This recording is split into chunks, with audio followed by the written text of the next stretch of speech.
Playing Fallout 4 over the past 10 months has been a fulfilling experience for me. While the jury is still very much out on if it's disappointing at this stage, the vocal minority certainly believe so with their talk of puddles and oceans, but I've had fun traversing the Commonwealth, meeting all these different characters and killing pretty much anything that moves. However, for me personally, Fallout 4 lacked two things: practical and emotional consequences to all that killing. Far Harbor introduced some very practical consequences, further augmented by skill checks that encouraged you to try other means of progressing than just murder. However, with Nuka World, I've at least found a haven where murder means something, even if you're not going to feel the same way.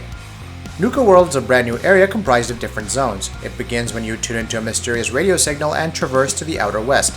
Hop aboard the Nuka Express upon speaking to a man desperate to save his family, and suddenly you're in a raider gauntlet, battling the overboss of Nuka World and becoming the supreme leader of this theme park of horrors.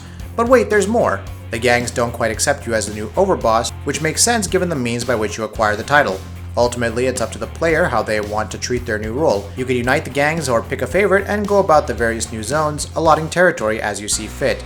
As one would anticipate, each gang has its own set of Radiant quests that can be played ad nauseum, and then there are the rumblings of Project Cobalt in the background as you explore other park areas.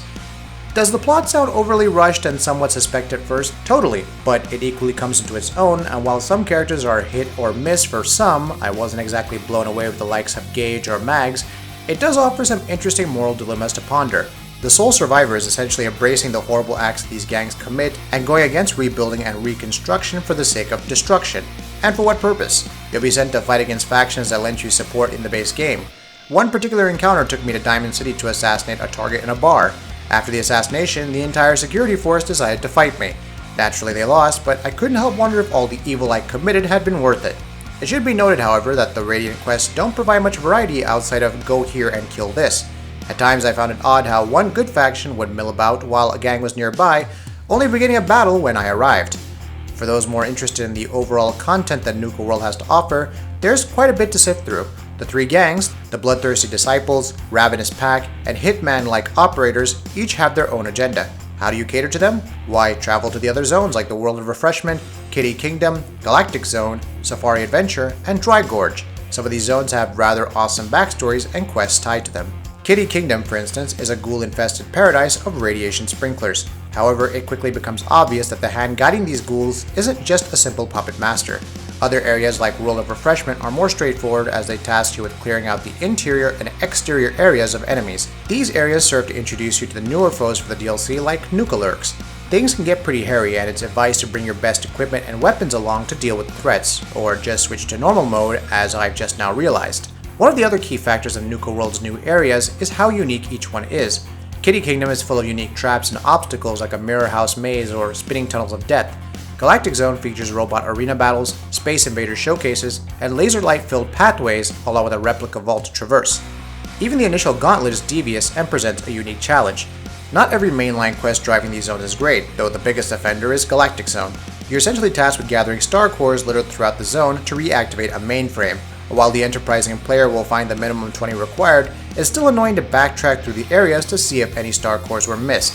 What's worse is that one of the best power armors in the game requires even more star cores to unlock, and those can be obtained by exploring all of Nuka World. Keep a guide handy for the sake of your sanity. There are also the usual collectibles to find as well, like hidden cappy locations and medallions for scavenger hunts. It's also possible to collect tickets to redeem at the Nuka Cade for prizes. The area also offers plenty of mini-games to engage in, though the most responsive for me was the shooting gallery. For some reason, hoops felt a bit unwieldy due to the timing required to hold and release basketballs. Whack-a-mole was at least more responsive, though quicker melee weapons like knives are favored of course. The mini-games end up as a keen distraction rather than a brand new element to the experience. Nuka World isn't perfect, as you probably would have guessed by now. For all the skill checks and unique opportunities that Far Harbor offered, Nuka World tends to focus more on the moral aspects of gunplay above all else. Will you favor a gang and lead them to conduct raids on the Commonwealth? Will you turn on former allies? Will you find a way to take down the gangs of Nuka World altogether? There are plenty of tough decisions to be made, but they all eventually boil down to shooting someone or something in the face.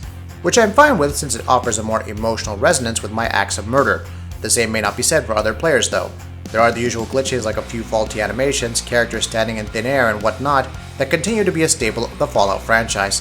Thankfully, there were no major bugs that brought my experience to a screeching halt. If you enjoyed Far Harbor and sought even more story-based madness with a twist, then Nuka World will be right up your alley. The overall value of Fallout 4 DLC will probably be a debate for another year or so, at least until Fallout New Orleans is finally official. As it stands, those who enjoyed Fallout 4 will enjoy Nuka World, plain and simple. It offers a brand new perspective on some of the more evil characters in the game's universe, and allows you to either identify with them or steadfastly use them to your own ends.